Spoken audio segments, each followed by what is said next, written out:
2021년 8월 4일 수요일 새벽 예배를 하나님 앞에 드리겠습니다. 다 함께 사도신경으로 우리의 신앙을 고백하겠습니다. 나는 전능하신 아버지 하나님, 천지의 창조주를 믿습니다. 나는 그의 유일하신 아들, 우리 주 예수 그리스도를 믿습니다. 그는 성령으로 잉태되어 동정녀 마리아에게서 나시고 본디오 빌라도에게 고난을 받아 십자가에 못 박혀 죽으시고 장사된 지 사흘 만에 죽은 자 가운데서 다시 살아나셨으며 하늘에 오르시어 전능하신 아버지 하나님 우편에 앉아 계시다가 거기로부터 살아있는 자와 죽은 자를 심판하러 오십니다. 나는 성령을 믿으며 거룩한 공교회와 성도의 교제와 죄를 용서받는 것과 몸의 부활과 영생을 믿습니다. 아멘. 다 함께 찬송가 320장을 찬양합니다.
이 시간 다 함께 기도하는 시간을 갖겠습니다. 민족의 복음화와 세계 선교를 위하여 우리 교회 3133 비전과 담임 목사님, 부교역자들, 직분자들과 사명자들을 위하여 새성전 증축을 위하여 코로나19로 인해 신음하는 이 민족을 긍휼히 여겨주시고 속히 치유하시도록 우리 교회 교우들의 가정과 직장과 사업장을 붙드시고 환우들을 치유하시도록 이 시간 다 함께 기도하겠습니다.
하나님께서 오늘 우리에게 주시는 말씀은 마가복음 1장 40절부터 45절까지의 말씀입니다. 한 나병 환자가 예수께 와서 꿇어 엎드려 간구하여 이르되 원하시면 저를 깨끗하게 하실 수 있나이다. 예수께서 불쌍히 여기사 손을 내밀어 그에게 대시며 이르시되 내가 원하노니 깨끗함을 받으라 하시니 곧 나병이 그 사람에게서 떠나가고 깨끗하여 진지라. 곧 보내시며 엄히 경고하사 이르시되 삼가 아무에게 아무 말도 하지 말고 가서 내 몸을 제사장에게 보이고 내가 깨끗하게 되었으니 모세가 명한 것을 들여 그들에게 입증하라 하셨더라. 그러나 그 사람이 나가서 이 일을 많이 전파하여 널리 퍼지게 하니 그러므로 예수께서 다시는 드러나게 동네에 들어가지 못하시고 오직 바깥 한적한 곳에 계셨으나 사방에서 사람들이 그에게로 나아오더라. 아멘.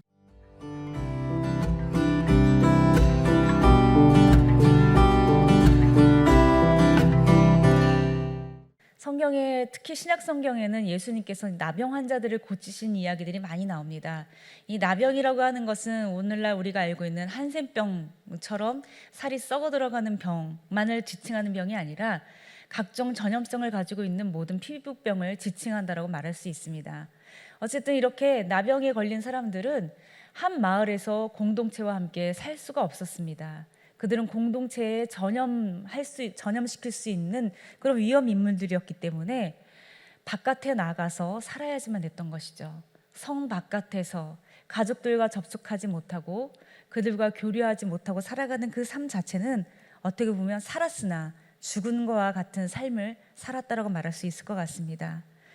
그렇기 때문에 하나님을 믿던 이때 당시 유대인들에게 있어서 나병에 걸렸다라고 하는 것은 엄청난 하나님의 형벌 그리고 크나큰 죄악을 지었기 때문이라고 하는 것으로 사람들은 인식하고 있었다라고 하는 것이죠. 그런데 오늘 한 나병 환자가 예수님께로 나옵니다.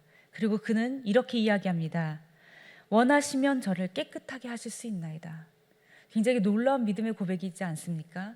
제가 고침을 받고 싶은데 저를 고칠 수 있나요? 라고 물어보는 것도 아니죠. 사실 오늘날 우리가 병원에 가도 그런 생각이 들지 않습니까? 이 의사가 이걸 고칠 수 있을까? 이 병에 대해서 좀 자신을 가지고 있는 걸까? 실력이 있는 의사 맞을까? 사실은 우리가 그런 생각들도 얼마든지 할 수 있지 않습니까? 그런데 이때 당시에 이 나병 환자는 예수님에게 고치시고 못 고치시고의 문제가 아니라 이미 고칠 수 있는데 당신이 나를 불쌍히 여기시고 나를 고치실 마음이 있으십니까? 라고 하는 것을 묻는 질문인 것이죠. 그래서 원하시면 저를 깨끗하게 하실 수 있나이다 라고 하는 고백을 드렸던 것이죠. 그런데 예수님께서는 그의 고백을 들으시고 그를 불쌍히 여기셨습니다. 그냥 아팠기 때문에만 불쌍히 여기셨다라고 볼 수는 없겠지요. 그 사람이 처한 삶, 아까도 말했던 것처럼 이미 살아있으나 죽은 거와 다름없는 그의 삶, 가장 가깝고 가장 사랑하는 이들과 함께할 수 없는 그의 소외된 삶, 그 영혼을 주님께서 너무나도 불쌍히 여기셨다라고 하는 것을 우리는 알 수 있습니다. 그래서 주님은 그냥 나아라 라고 말씀하시는 정도가 아니라 그에게 손을 내밀어 대셔서 내가 원하노니 깨끗함을 받으라 라고 말씀하셨다라고 하는 것입니다. 이 예수님이 손대어 만지는 장면들이 성경에 몇 장면이 나오는데 얼마나 의미 있는 장면인지 모르겠습니다. 사실 우리가 이렇게 반가운 이들을 만나면 끌어안기도 하고 서로 포옹하고 손잡고 악수하고 하면서 우리의 사랑을 확인할 때가 얼마나 많이 있습니까? 근데 이 코로나19 이후로는 마음껏 악수도 하지 못하고요. 또 우리 어린 교회 학교 어린이들이 교회에 찾아왔을 때도 너무 반갑지만 달려가서 안아줄 수 없는 그런 슬픈 환경이 오늘날의 환경이기도 하죠. 그럴수록 사람들은 외로움을 느끼고 소외감을 느낍니다. 교회에 와서조차도 따뜻하게 목사님들이 안아주는 느낌, 그 손잡아주는 손길들을 경험하지 못하는 것 얼마나 외롭고 얼마나 서운한 일들이겠습니까? 그런데 예수님께서는 이 사람의 외로움을 너무나도 잘 아셨기 때문에 절대로 그때 당시에는 만져서는 안 될 죄인 중에 죄인이고 그리고 형벌받는 자라고 생겼던 이 사람을 손대어서 만져주셨습니다. 예수님의 사랑의 손길을 통하여서 이 나병 환자는 육체의 병에 고침을 받은 것뿐만 아니라 그의 영혼에 고침도 받았다라고 우리는 알 수 있을 것 같습니다. 이제 하나님께서 이 예수님을 통하여 주신 권능을 가지고 이 죽은 자를 살릴 수 있는 능력을 가지신 주님께서 나병 환자를 고치심으로 말미암아 온 지역에 있는 사람들이 크게 놀라고 더 감동할 수밖에 없었습니다.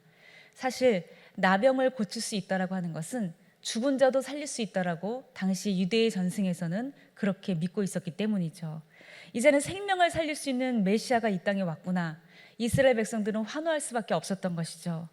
그런데 예수님께서는 내가 이렇게 능력 있는 사람이야, 가서 전해 라고 말하는 것이 아니라 이 나병 환자에게 오히려 가만히 가서 제사장에게 보이고, 그리고 너의 그 제물을 들여서 하나님 앞에 너가 깨끗하게 나왔다라고 하는 증명을 받아라 라고 말씀해 주시죠. 그것은 무슨 의미일까요? 이때 당시에는 내가 병이 나았어요 라고 주장해도 소용이 없습니다. 반드시 제사장에게 가서 그 육체의 병이 나음을 보여주고, 제사장이 이 사람이 병이 나았습니다라고 하는 제물을 하나님 앞에 드리고 제사 드린 후에야 이 사람이 공동체로 복귀할 수 있었던 것이죠. 이 사람에게 가장 필요한 것은 공동체로의 복귀입니다. 사랑하는 가족에게로 돌아가는 것, 사랑하는 이웃과 가장 가까이 지냈던 친구들에게 돌아가는 것, 이것이 이 사람의 삶을 회복시키는 일이었던 것이죠. 주님은 이 사람의 삶에 끝까지 관심을 가지고 있었고, 이 사람이 공동체 안에서 회복되어진 삶을 살기를 원하셨기 때문에 그리하라고 명령하셨던 것이죠. 우리 주님은 우리 모든 사람들의 삶에 이렇게 관심 가지고 계십니다. 그냥 우리의 육체의 질병뿐만 아니라 우리가 살아가고 있는 모든 삶에서 관계가 회복되어지기를 원하시고, 우리의 모든 생활의 영역에서 함께 공동체와 사랑을 나누는 관계가 되어지기를 원하시고 계십니다. 이제 코로나19가 하루속히 종식되어서 우리 교회 가운데 교회 공동체가 더욱더 돈독하여지고, 더욱더 서로 사랑하고, 더욱더 서로를 감싸는 공동체로 복귀되어질 날을 함께 꿈꾸며 소망하며 기도하는 믿음의 공동체가 되어지기를 주님의 이름으로 축복드립니다. 주신 말씀을 생각하며 잠시 묵상으로 기도하겠습니다.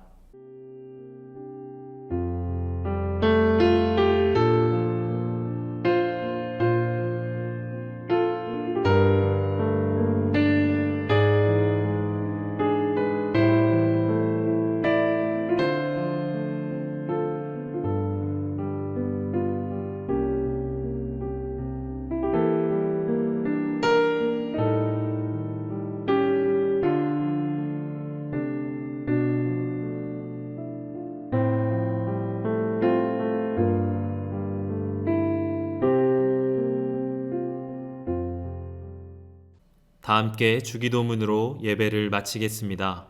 하늘에 계신 우리 아버지, 아버지의 이름을 거룩하게 하시며 아버지의 나라가 오게 하시며 아버지의 뜻이 하늘에서와 같이 땅에서도 이루어지게 하소서. 오늘 우리에게 일용할 양식을 주시고 우리가 우리에게 잘못한 사람을 용서하여 준 것 같이 우리 죄를 용서하여 주시고 우리를 시험에 빠지지 않게 하시고 악에서 구하소서. 나라와 권능과 영광이 영원히 아버지의 것입니다. 아멘.